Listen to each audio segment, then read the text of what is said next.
السلام عليكم ورحمة الله وبركاته كلانتي wanaagsan asxaabay meel kasto aad joogtaan ku soo dhawaada mid kamida qisooyinka cajiibka ah ee aanu idinkugu soo gudbino qaybaheena qisooyinka ama channelkeena qisooyinka haddaba qisadanu waxa ay kamid tahay qisooyinka ajaa'ibka ah ee markaa in wax lagu fahmo oo wax lagu qaato ay markaa mudan tahay sida caadada ahayd qisooyinkeenna waxaynu ka soo qaadanaa qoraaga la yiraahdo Abu Talal ama Faisal al-Hamrani la yiraahdo waa suxufi reer Kuweyda wuxuu qoraa u aruuriyaa qisooyinka cajaa'ibka ah ee adduunka haddaba markaa qisadan waxa ay ka dhacday sanadkii 2014 waddanka Algeria magaalo ku taala koonfurta waddankaas haddaba maalin maalmaha ka mid ah qisada ayaynu guda galaynaa oo aan bilaabaynaa nin xoolo dhaqata oo ari la socda ayaa wuxuu soo maray meel kayn ah oo ariga maalin walba uu soo marin jiray kayntii wuxuu arkay maanta ka duwan muuqaalkii hore uu ku arki jiray arigu dawaa ogtiin halkaan uu kora halkaasuu aada halkaasuu cunto raadis waayo marka meeshii uu socda ninka marka kayntii wixii uu ku arki jiray wax ka duwan oo ku arag carabtu waxay yiraahdeen jundiy majhuulan jundiyun majhuul waa askari aan la garanayn camal dadkan oo maaragtay meelaha jooga iyo waxbay soo arkayaan marka waa askari aan la ogeyn waa meesha ninkan marka waxba u arki doonaa si u soo socday marka meel xoogaa maaragtay buur laga dhigay wax god in laga qoday wax lagu aasay wuu fahmay marka ninkan wuu yaabay wuxuu meeshan qabuurana ma aha meesha anaa meel dadka lagu xabaalo ma aha yaa meeshan wax ku aasto isir ninkan arigii meeliisuu joogay ninkan marka baashii meeshan waa gudbay ninkii haddana niyadda wax uga soo dhaxoon jir walle nin meeshan alaab inuu ku qarsaa laga yaaba lacag iyo waxaas meelaha intuu ka keenay hadda marka ma cidlaha ku dhaafaysa suuragal ma waa soo laabtay waa qoday meesha dhag suu u qodaayay laba bacood oo waaweyn oo jawaano ah u soo baxay xusir jawaanadan maxay yihiin maxaa ku jira sidee wax yihiin jawaanadii markuu saas u furo ka soo baxaya raa'ixatu karaahiyalla waxa waaye waa dad inta la soo geliyay meesha inta la soo jarjaray ninkii markuu saas u fiiriyay wuu yaabay wuu cararay xaruntii amni ama booliis ugu dhawaa meesha uu joogay waa meel magaalo banaankeeda ayuu tegay wuxuu yiri waxaas arkay aniguna bariyan ka wax shaqo ku maray ariga meesha isku raacanay meesha saas xasan isku soo aray booliisku waa soo cararay meeshii yimaadeen bacihii iyo wixii qaadeen isbitaalkii geeyeenoo waa la xareeyay meeshii qaboojiyaha lagu xareeyay booliiskii markaa waxay la xiriireen hay-adihii kaloo booliiska wax dad ay ka maqan yihiin oo raadinaa maaragtay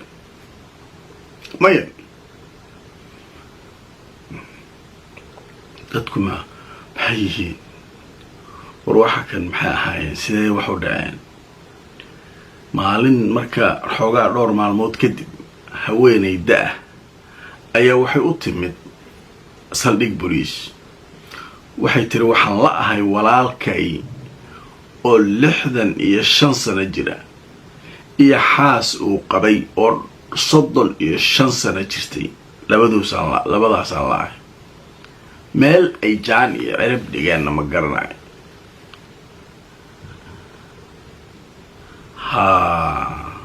waan kugu soo warcelinaynaa dhan booliiska qoladii la wacay meeshii wixii meesha ku jiray dhakhaatiira la tusay waxay sheegeen nin iyo naag inay yihiin ninkuna uu da'diisu 60 sano ka weyn tahay naagtuna 30 ilaa 40 inay u dhaxayso cilmiga dabbiga dee waa horumaray cilmiga caafimaadka wax walba waa la ogaan karaa hadda ma dhuuman kartid waa lagu soo qabanaa markiiba marka naagtu intay sheegtay iyo inta ay dhaqaatiirtu sheegeen booliisku markay iswaafajiyeen naagtu waxay yidhaahdeen dad la dilay oo aan haynaa jira marka DNA baan ka qaadnay adigana DNA baan ka qaadaynaa si aan marka ninka raadinayso walaalka inuu yahay ninka la dilay in kale aan u ogaano okay tiri markii laga qaaday waaba walaalkeed waa is yeesheen booliiska marka waxay bilaabeen ninkii bal marka naagtii ninkii waa la aasay laakiin marka meesha waxaa soo baxay man huwa qaatil marka qaatilka yaa waay ninka dadka ninka iyo naagtaa isqaba dilay xagee ka yimid booliiskii marka waxay u xilsaareen nin baara ah oo la yidhaahdo Cornel Ibrahim wuxuu meelu marka sheekadii marka meelaha ka bilowdaa la rabaa wax raada oo arintu ay leedahay male marka waa inaa marka hore raad u samaysaa nabarku markuu af yeesho dilaaca inta kale waa kuusan yahay waa ku xanuunayaa mugta baashi marka af in loo yeelo waay meel marka laga bilaabo la rabaa gabadhiya marka waxaa la weydiiyey waxaa la yidhi nooga waran walaalkay waxay tiri wuxuu iska ahaa nin iska afgaaban dad mushkilada oo wax kala dhexiyeen miyaa jiray cadaawad iyo wax u qabay maya wax cadaawada iyo wax dhibaato oo ninkan bulshada dadkii dariska la wareystay waxay ninkaan nin reero dhiba maahay nin xoogaa ganacsada u ahaa lacag haystay gaarina waa haystay waa kaas okay ninkii gurigiisii marka baaritaan lagu sameeyay horta waxaa la yidhi ninka iyuu dhacay islaantii walaashiisa aydaa la weydiiyey waxay tiri ninkani ilmo dhan wuxuu ka dhalay wiil la yidhaha Daawud wuxuuna ku nool yahay gobol kale wiilkii isagu iskuma fiicnayn wiilkii de maadaama kaligiis uu dhalay wiilkeena wiil iska khariban u noqday dadkan daroogada iyo waxa iyo qashinka iyo isticmaala markuu iska cayriyay gobol kale marka wiilka iska degay marmar u yimaadaa aabaha marka aad ma u dareeyo maadaama uu wixii uu ka filayay cunugiisii aanu noqon marka odagii naag yar oo iska guursaday si uu ilmo kale marka u dhalo naagtiina 32 sano jirtay marka iyaduna marka hawshaasi ku jirtay marka wax badan isba qabin oday marka gaariyo marka wiilkii loo yaray Dembulis wiilkii loo yaray oo yimid arkaas dhacaleer oo ma sidee ku dhici karta aabaha yaa dilay dhimay guriga marka aabihiya leemin guriga qaybta hore marka la soo galay waa caadi wax dhiba male gudaha marka la soo galay waxa darbiga dhiig ku halaysan faashada baalki mishiin waxa jira korontada inta la galiyo wax lagu gooyo wixii inta loo soo gatay la jarjaray dadkan la hawla wala quwwata warnika miskiinka iyo xaaskiisa ninka sida u galaya waay ninkii waa ooynaya wiilkiisii islaantii walaashiisa ay way ooynaysaa booliiska waa la soo kala tagay waxa la yiri ninka marka gurigiisa wax alaaba oo ka maqan oo gooni ah ma jiraan laakiin gaarigiisa yaa maqan walaashiis waxay tiri gaarigiisii intuu ooli jiray markuu magaalada aada ku aadi jiray uu soo noqon jiray gaarigii waa maqay tiri gaarigii waa la haday booliiska waa isla hadleen xiraan gaariga maqan hal raadiyo meel kayn ah oo cidla ah gaariga lagu arkay booliiska waa tageen waa gaarigiisii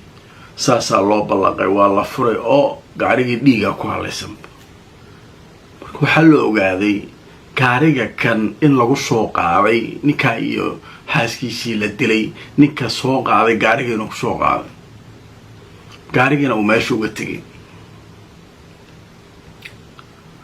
sheekadii marka waa isku cakiran tahay meel laga bilaabo male Cornel Ibrahim marka wuxuu yidhi ninka lacag muu lahaa haa naagtii uu dib ula sheekaystay walaashiisa ahayd wiilka maxaa ku dhacay wiilkii odaga iskuma fiicneen waa kaas ninka marka arrimo dhaxal in odaga hantida laga dilanayay iyo waxaasaa usa sawirma waa nin caqli badan waaye ninka baaraha nin caadiya maaha toosna uma dhihi karo wiilkaan ka shakisana marka wuxuu yidhi bas waa yahay marka waa samaynaynaa niman dhar cadow inta diyaariya labaa wuxuu yidhi wiilkaas meeshuu tallaabo dhigaba soo baara soo raadiya cidda uu xiriir la leeyahay soo raadiya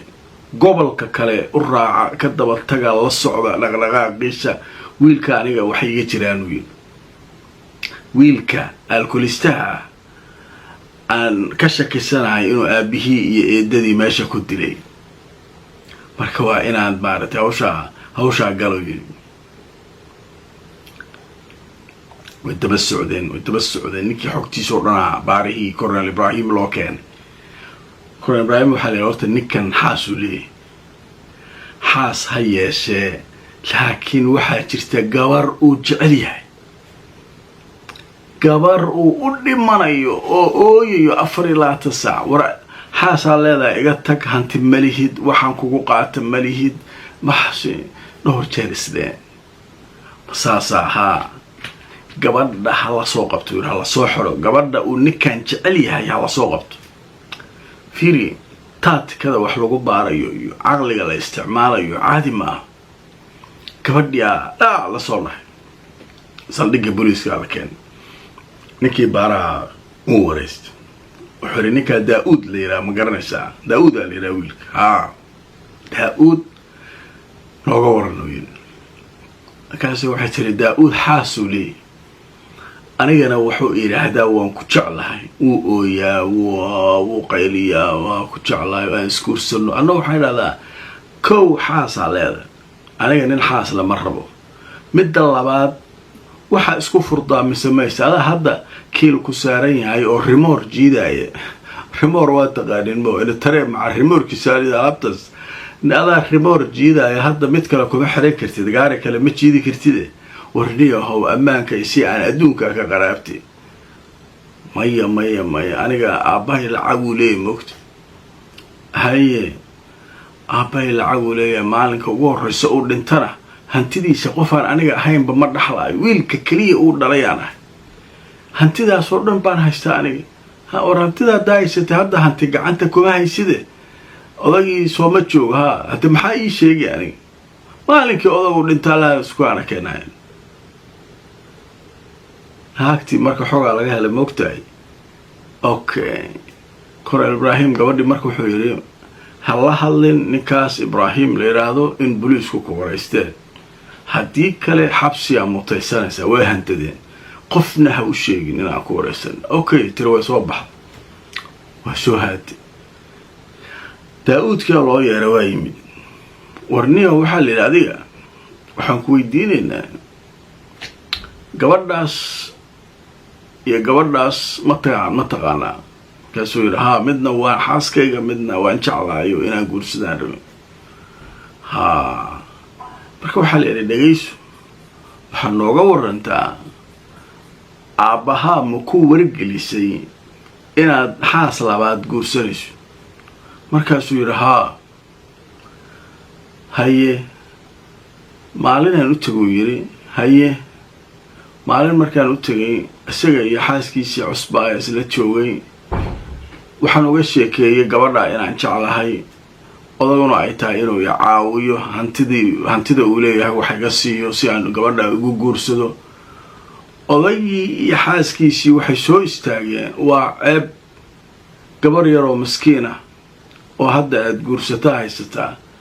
midaan kale waxba ha aadin adigii iskuma filnid ma shaqayn kartid marka odaga waxaaba iiga daran oo yidhi xaaskiisi iyaduna waxay tiri waxaa sax maaha in gabadha yartaa oo hadda dhowaa guursatay gabar kale la guursatay weliba adigoon hadda aan waxba isku toosnayn culays fara badan isa saaraysa iska jooji aabbahay waa iga diiday haye marka maxaa samaysaa liin uu aamusay بس اوكي ninka hal xaro waa la xaray xabsiga marka waxa ku jira niman booliis ah ku jira adiga waxa moodaa in meesha farsamo badan ku shaqeystaa booliisku caadi ma xabsiga gudihiisa dad waxa ku jira ku xiran oo booliis ah ku xiran oo la rabo waxa kan adiga aqrinaysid inay soo helaan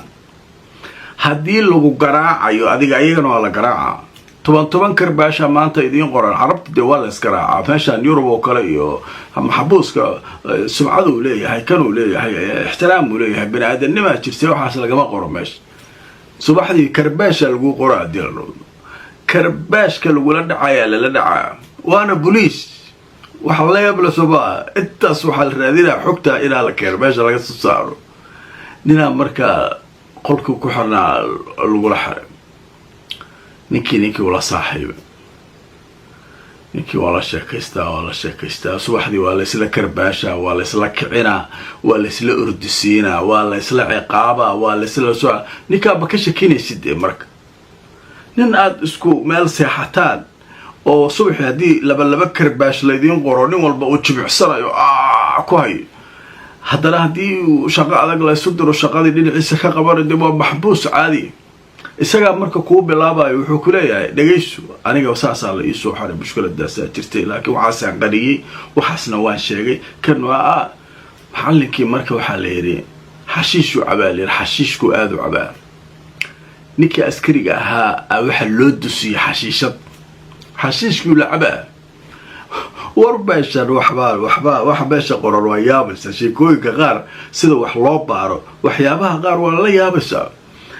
labadooda xashiishkii la isla shitay waa la cabay waa la marqaamay cirkaasha la galay hawada la galay ninkii wuxuu dhow sheegay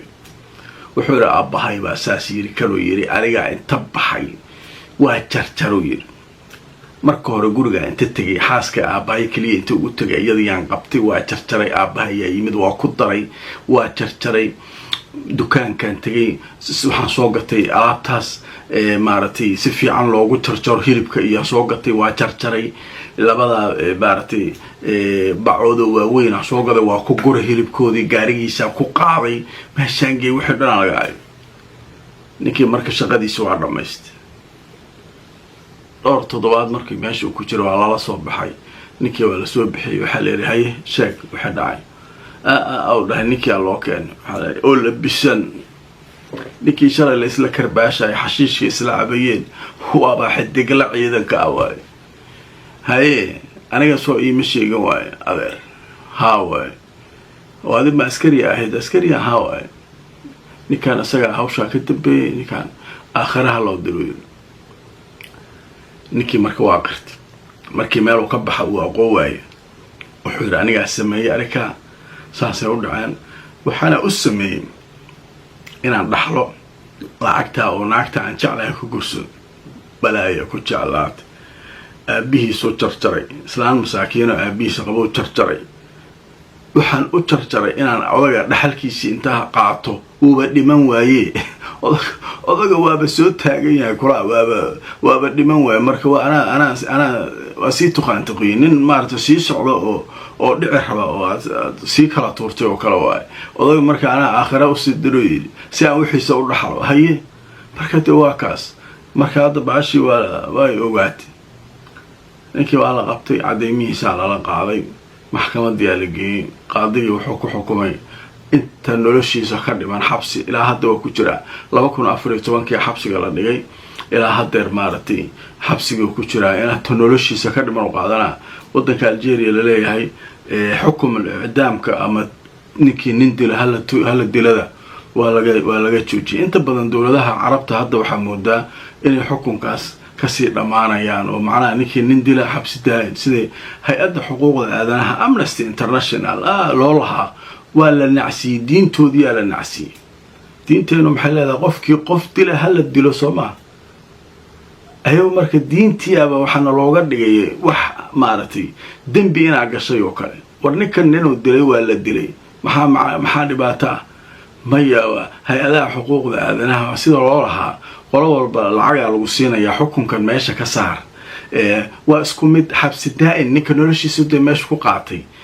maaragtay dowladuna way ku shaqaysanaysaa nimanka kanuu awlaysa soo baxeen guryahay ku dhisanaysaa mashaariicday ku dhisanaysaa inta noloshiisa ka dhiman waa lagu adeeganaa kadibna waa dhimanaa waa tegayaa maxaa marka ninkan qoorka goyntiisa iyo dilkiisa iyo kuu saaryaali marka hawshaas marka ninkii saasaa lagu xukumay horta calaa kulli xaal laakiin meesha wax badan baan ka baranaynaa waxaa laga baranaa meesha waxa waaye dhaxalka ninka lacagta leh wiilkiisa inuu soo hunguriyeen karo inuu aabihii ama hooyadii u dilo inuu dhaxlo lacagtaas ma sugi karaba war odagaan markuu dhintay ilmo kale ma lahan maya waxaan ka baqaa islaanta soo guursada hadda inay mid iyo laba iyo kasoo tuurto hadhow baasha layla qaybsado marka haddaa cunaa uu leeyahy si aan naagtaa u guursado marka waxay ahayd qiso aada runtii u xanuun badan haddaba noo soo qora adinkuna fakarkiina aragtidiina maxaad isleedihiin waad ka faa'iideen qisadan intii aanu wadnay oo aanu idiin soo gudbinaynay fadlan like gareeya oo share gareeya qisada channelka haddaad ku cusubtaana subscribe-ka ka iloobi youtube-ka facebookana furgalayta aan mar kale kulmayno asxaabay nabadgelyo